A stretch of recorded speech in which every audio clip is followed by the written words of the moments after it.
RSUD Dr. Sutomo merupakan salah satu rumah sakit terbesar di Indonesia yang terletak di jantung Provinsi Jawa Timur, Surabaya. Rumah Sakit Umum Daerah Provinsi Jawa Timur ini telah menjadi pusat rujukan ribuan pasien yang membutuhkan perawatan medis berkualitas. Berbagai layanan dengan fasilitas modern dan canggih ada pada Rumah Sakit Rujukan Nasional Tipe A ini. Berdiri pada tahun 1938, RSUD Dr. Sutomo yang kini berusia 86 tahun memiliki sejarah panjang. Dari awal yang sederhana di Desa Karangmenjangan, RSUD Dr. Sutomo telah berkembang menjadi pusat kesehatan dengan infrastruktur yang semakin berkualitas dan lengkap. Saat ini, RSUD Dr. Sutomo telah memiliki fasilitas tempat tidur 1.311 buah dan didukung 5.155 staf, siap memberikan pelayanan kesehatan yang unggul. Lebih dari 90 jenis subspesialistik bagi masyarakat Indonesia. Perkembangan pesat RSUD Dr. Sutomo telah menjadi semangat bagi direksi dan karyawan untuk mewujudkan visi menjadi rumah sakit tersier yang terpercaya, aman, bermutu tinggi, dan mandiri. Saya mengharapkan agar Sutomo itu bukan sekedar the best teaching hospital, tapi juga the best ethical hospital, the best helping hospital, the best caring hospital, yang penting lagi the best loving hospital. Saya yakin ke depan Rumah Sakit Sutomo akan bisa memberikan pelayanan yang aman dan bermutu tinggi, menjadi pemuka di dalam pelayanan, pendidikan, dan riset di Indonesia. Kami menjunjung tinggi etika profesi, memastikan setiap pasien mendapatkan perawatan yang paripurna dari para ahli. Semangat kami adalah pelayanan terbaik untuk semua dan setiap saat berupaya untuk menjadi versi terbaik RSUD Dr. Sutomo bagi masyarakat. Pengelolaan rumah sakit secara profesional telah menjadi komitmen RSUD Dr. Sutomo. Sistem pelayanan terus diperkuat demi mampu menghadapi tantangan, serta dapat memberikan layanan kesehatan yang maksimal kepada masyarakat.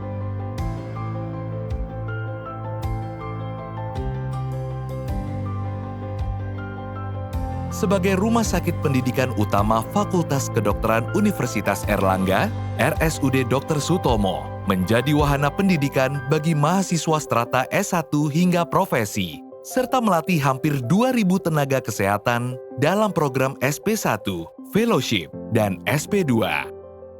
Keunggulan itu didukung dengan dedikasi yang mendalam dari seluruh tim Sutomo Person, mulai dari manajerial, staf medis, tenaga administrasi, hingga operasional pendukung. Dengan membawa semangat super is super, RSUD Dr. Sutomo terus berupaya meningkatkan inovasi dan layanan demi memastikan rakyat memperoleh pelayanan yang tepat. Sebagai rumah sakit rujukan nasional tipe A, RSUD Dr. Sutomo dan satu-satunya RSUD di Indonesia yang terakreditasi JCI dalam kategori Academic Medical Center Hospital. Kami memiliki sejumlah fasilitas medis dan layanan yang lengkap dan modern. Di antaranya, ruang rawat inap,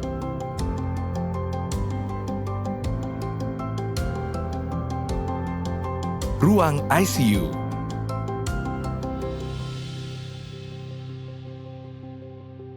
instalasi gawat darurat, instalasi rawat jalan, instalasi bank jaringan dan regenerative medicine, dan fasilitas medis lainnya. Teknologi diagnostik canggih seperti CT scan, MRI, dan CAT lab juga tersedia untuk mendukung tindakan medis yang presisi dan efektif. Selain fasilitas lengkap itu, RSUD Dr. Sutomo juga menyediakan layanan unggulan dengan fasilitas modern seperti Evanis, Endovascular Neura Intervensi Sutomo,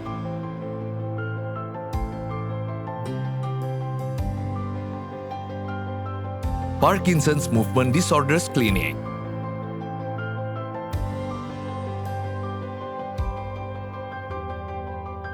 Klinik estetika,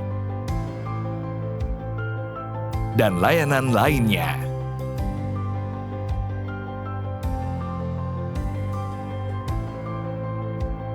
Kami juga menjadi pengampu 9 layanan prioritas Kementerian Kesehatan dengan status paripurna, serta Pusat Pengembangan Penanganan Kembar Siam dan Riset Kesehatan melalui Health Technology Assessment. Inisiatif kami juga meliputi pengembangan vaksin nasional dan program pengendalian resistensi antimikroba. SHETC atau Sutomo Health Education Training Center merupakan komitmen RSUD Dr. Sutomo sebagai institusi penyelenggara pelatihan bidang kesehatan terakreditasi A. Kami memastikan setiap peserta mendapatkan pengalaman dan pengetahuan yang terbaik. Dalam era digitalisasi, RSUD Dr. Sutomo telah, sedang, dan akan mengembangkan berbagai inovasi digital dalam sebuah sistem interconnected innovation ecosystem. Mulai dari pendaftaran online, rekam medik elektronik, akses hasil laboratorium, dan radiologi, termasuk untuk pembayaran layanan. Permohonan informasi, penyampaian keluhan pasien, dan penilaian kepuasan pelanggan juga tersedia dalam bentuk digital.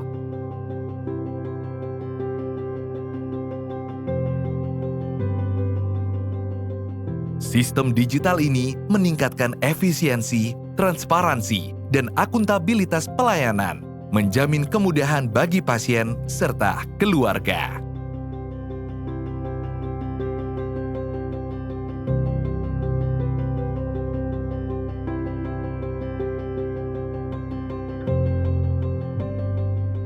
Tangguh, tumbuh, dan terus melaju menjadi tagline yang mencerminkan semangat RSUD Dr. Sutomo.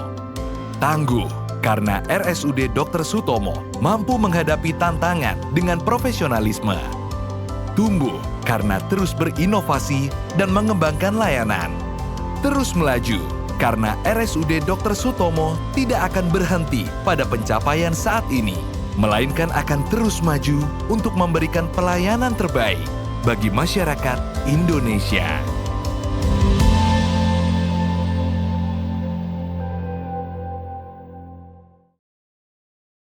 Assalamualaikum warahmatullahi wabarakatuh. Halo Sobat ASN setanah air, apa kabar ya hari ini? Semoga senantiasa selalu dalam keadaan baik dan sehat. Amin amin ya robbal alamin. Senang sekali saya Sabri Rafira kembali hadir menyapa dalam program podcast ASN Sehat Bugar. Salam sehat, salam bugar. Tentunya yang dipersembahkan oleh Corporate University BPSDM Pemerintah Provinsi Jawa Timur yang nantinya juga akan berkolaborasi dengan rumah sakit di seluruh Provinsi Jawa Timur, Dinas Kesehatan maupun juga Dinas Pemuda dan Olahraga Provinsi Jawa Timur.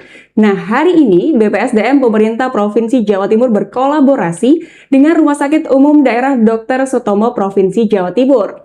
Tentu ini adalah hal yang menarik dan kita akan membahas sebuah tema yang luar biasa terkait yaitu seimbang di tengah rutinitas, mengenal vertigo dan gangguan keseimbangan.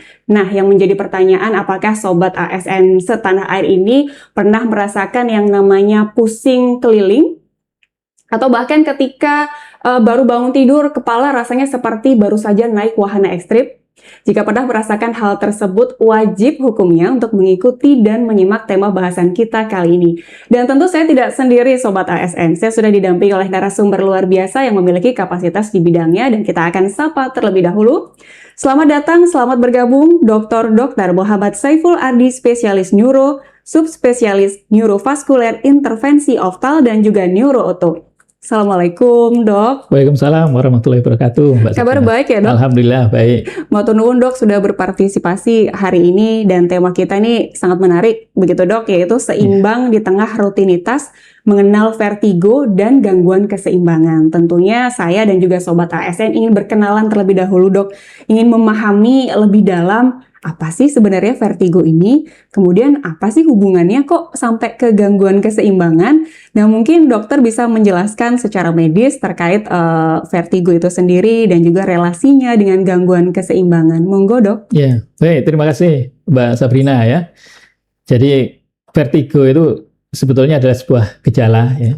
Jadi bukan sebuah penyakit tapi gejala, sama Baik. seperti ada batuk, pilek, nyeri punggung dan seterusnya. Jadi sebuah gejala yang itu mengganggu ya aktivitas sehari-hari ya, fungsi keseimbangan tubuh bagi manusia ya. Baik.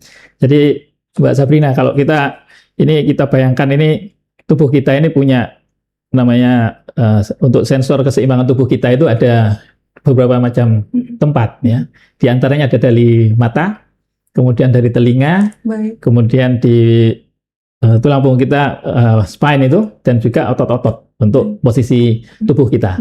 Nah itu semuanya itu kalau kita ibaratkan saraf seperti sebuah kabel itu akan berkumpul di satu tempat namanya otak. Baik. Nah otak itu pun juga berbagai macam fungsi, ada nanti namanya strukturnya, ada namanya otak besar, ada namanya otak kecil ya, yang terkait nanti pengaturan keseimbangan tubuh kita. Ya itu nanti vertigo itu bisa dari berbagai macam tempat itu.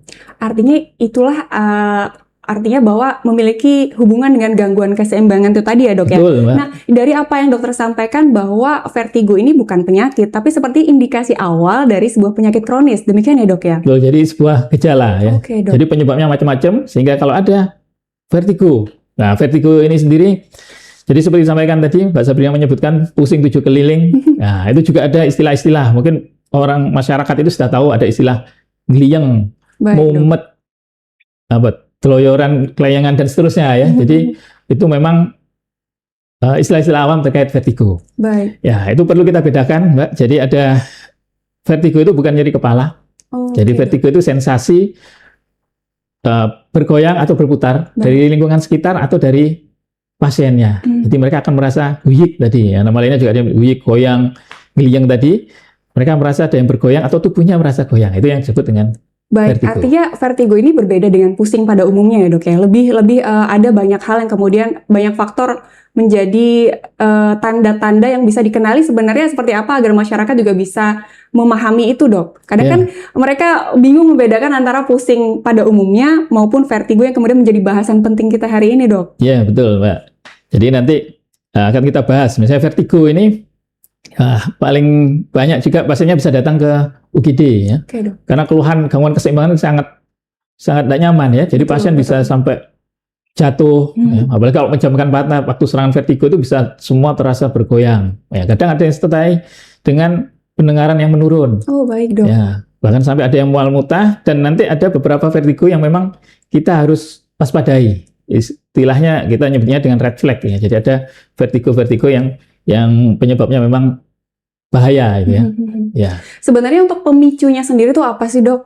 Ya, kalau kita lihat ada nanti yang vertigo ini, kebanyakan vertigo itu adalah kita nyebutkannya dengan BPPV. Jadi benign paroxysmal positioning vertigo. Baik. Jadi ada singkatnya positioning ya. Jadi dia ini terinduksi kalau perubahan posisi yang mendadak biasanya. Baik. Jadi perubahan posisi ini misalnya dari tidur ke bangun. Nah, itu mendadak berubah, dia langsung goyang. Atau dari duduk, tiba-tiba berdiri, loh kok ini ada yang goyang. Ya, itu namanya benign paroxysmal positioning vertigo. Jadi karena perubahan posisi. Karena perubahan posisi, jadi di telinga kita itu punya, tadi sensor itu ada semacam kayak kristal-kristal di dalam saluran dalam telinga itu yang jadi sensor posisi. Ya, dia tidak bisa pas, jadi agak kaku, tidak bisa masuk ke dalam saluran-saluran yang melingkar-lingkar itu. Artinya letaknya di telinga bagian dalam, Di telinga bagian gitu dalam. ya dok? Ya. Oke dok. Jadi dari telinga nanti ada saraf yang nyambungkan ke otak. Jadi otak tidak bisa mendeteksi posisinya sehingga akan terjadi keluhan vertigo. Baik. Sepertinya ada pembacaan yang salah pada sinyal yang ditangkap oleh Ya, otak, betul. begitu ya? Ya. Nah, kemudian untuk durasi atau frekuensi ketika kemudian masyarakat mengalami gejala-gejala vertigo itu seperti apa dok? Ya, jadi ada vertigo yang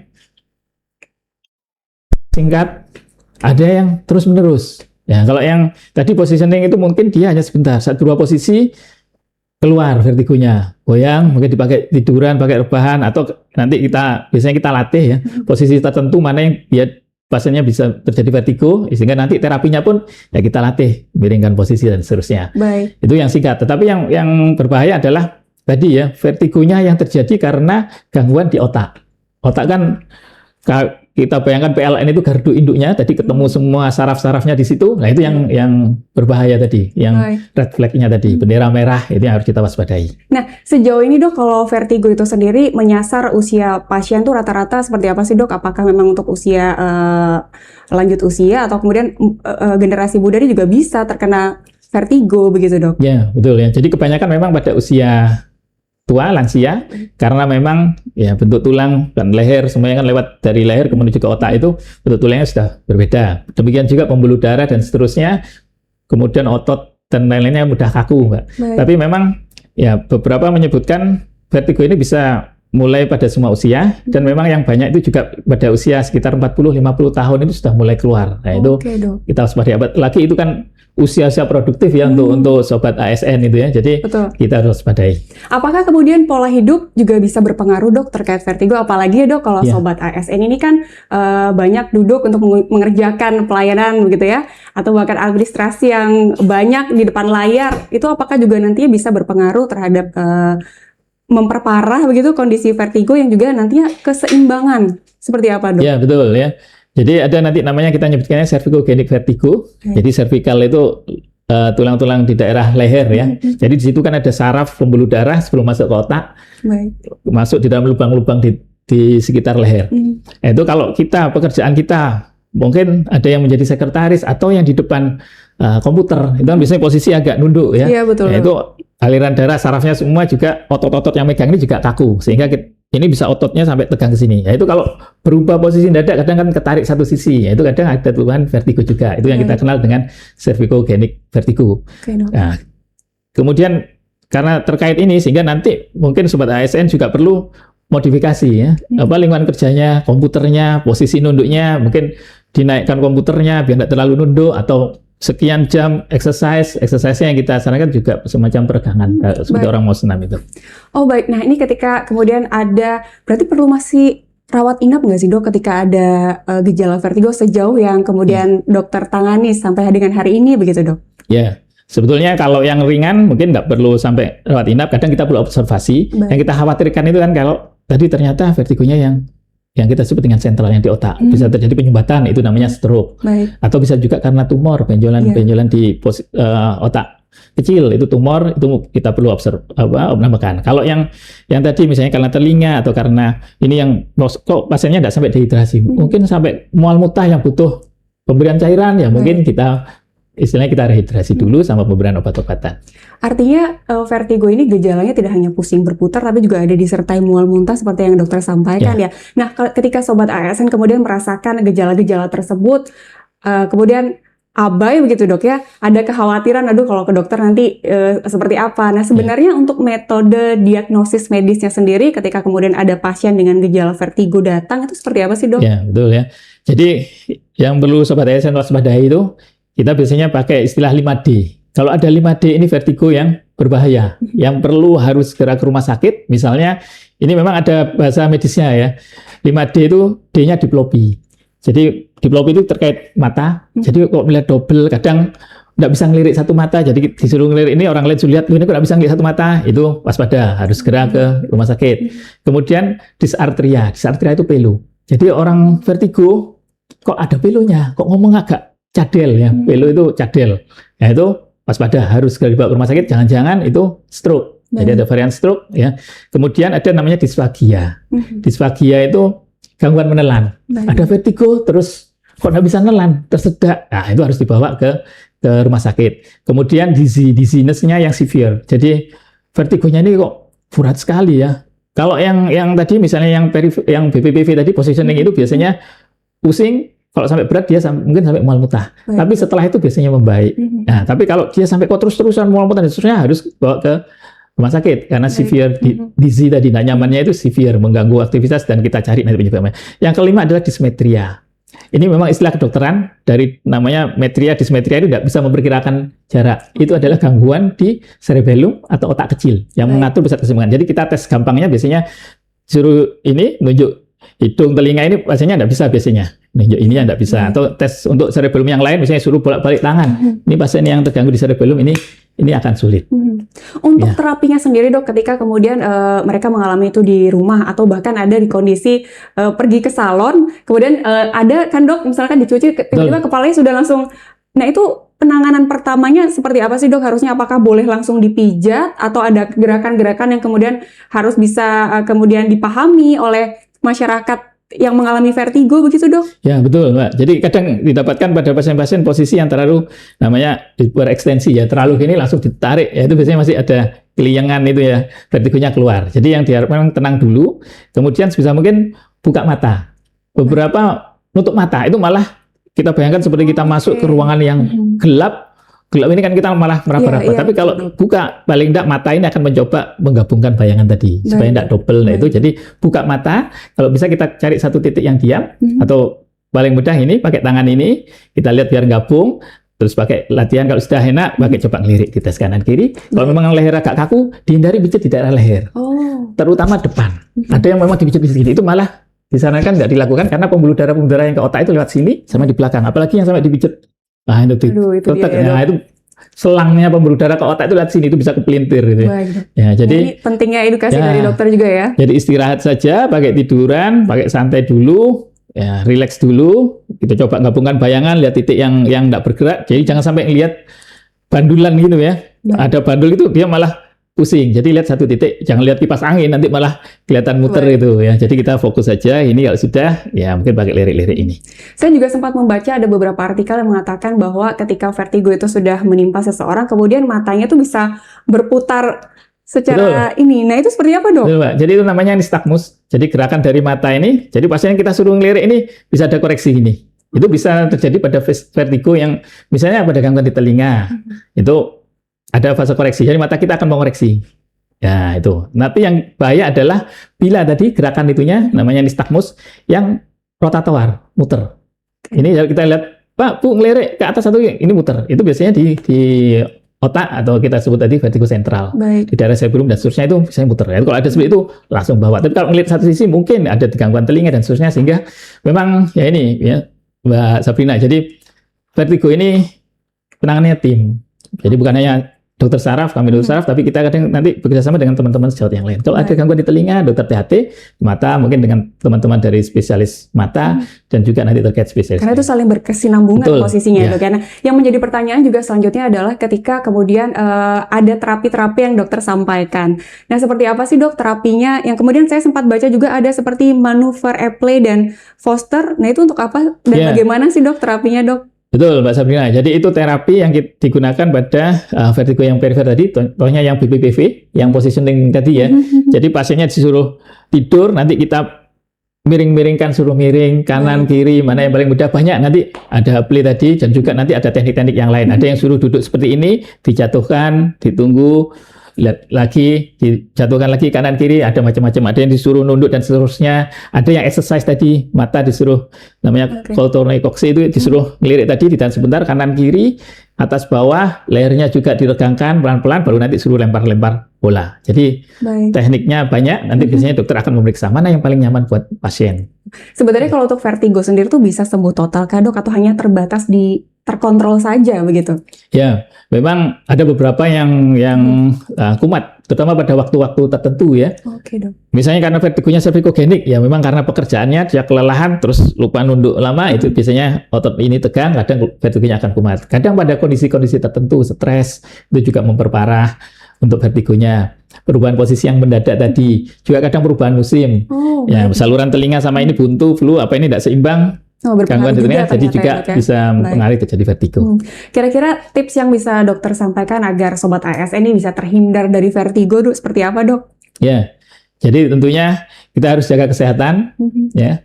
Kemudian ya memang ada nanti vertigo yang terkait dengan makanan-makanan tertentu itu ada ya. Tadi perubahan posisi-posisi tertentu juga ada ya. Ada yang juga vertigo yang tentu yang kita waspadai adalah vertigo yang terkait tadi, yang gangguannya di otak. Ini yang memang harus kita waspadai.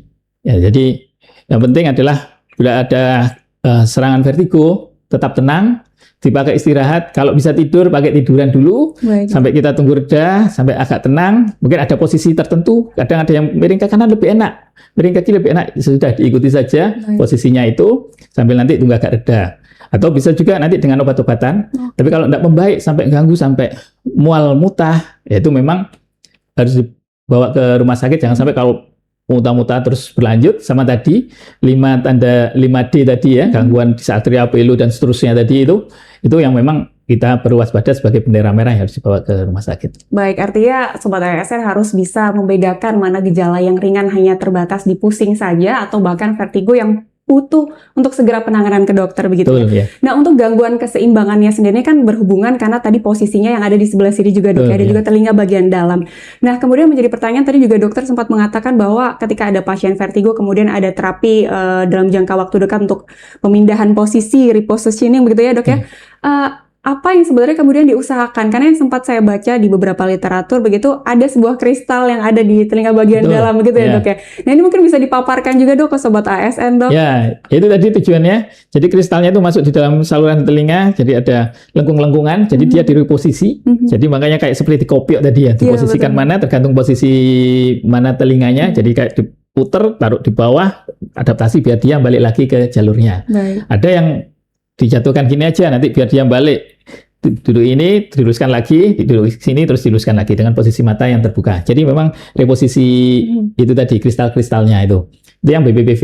Tapi ada juga vertigo karena kita sebutnya mania. Jadi di dalam saluran itu tadi bengkak, cairannya banyak sekali. Ada peradangan Nah, gitu ya dok ya. ya, bisa karena ada radang, ada juga karena produksinya tidak bisa keluar, bengkak. Baik. Ödem ya, kita nyebutnya ödem, bengkak, sehingga nanti terapinya dokter kadang akan memberikan obatan untuk menguras cairannya lewat kencing biar kebuang lewat kencing. Itu nanti tergantung Wah, pemeriksaan. menarik sekali dok apa yang menjadi Ya. bahasan kita terkait vertigo dan gangguan keseimbangan. Tentu Sobat ASN setanah air ini perlu memahami ilmu-ilmu ini untuk bisa kemudian diterapkan secara keseharian karena sekali lagi kesehatan itu adalah investasi terbaik. Nah, mungkin dokter bisa memberikan juga himbauan ataupun juga gimana sih caranya Sobat ASN untuk bisa terhindar dari vertigo, kemudian bisa membudayakan atau menumbuhkan kesadaran untuk hidup sehat sehingga kita bisa terhindar dari penyakit-penyakit yang tidak diinginkan. Apalagi erat kaitannya ketika kita sebagai ASN berdampak juga pada kualitas pelayanan publik karena kalau kita sehat, produktivitas juga terjaga dengan baik, begitu ya dok ya? Ya. Monggo mungkin dokter ada yang ingin disampaikan begitu Ya. dok?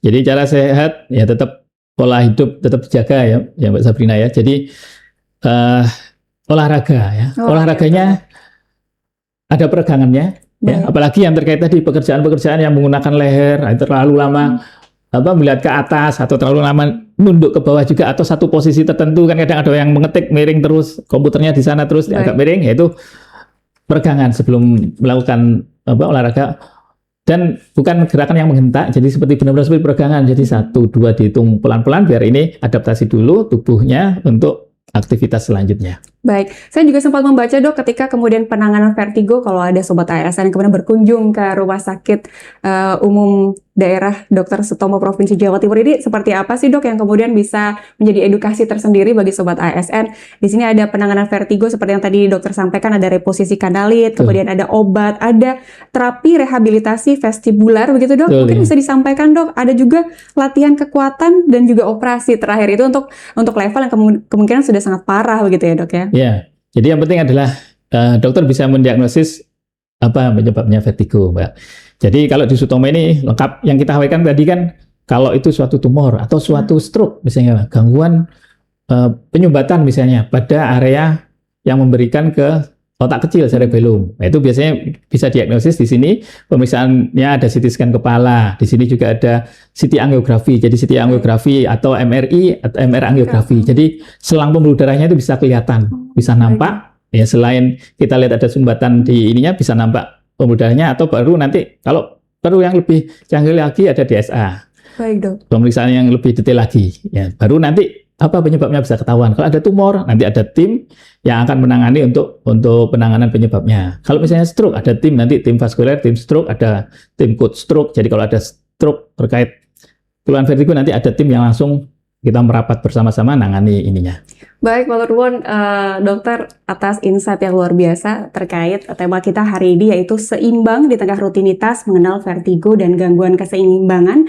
Harapannya Sobat ASN bisa memperkaya wawasan terkait kesehatan dengan judul mengenal vertigo dan gangguan keseimbangan ini. Semoga poin-poin yang disampaikan oleh dokter bisa menjadi pengingat kita untuk bisa menghindari, begitu ya dok ya.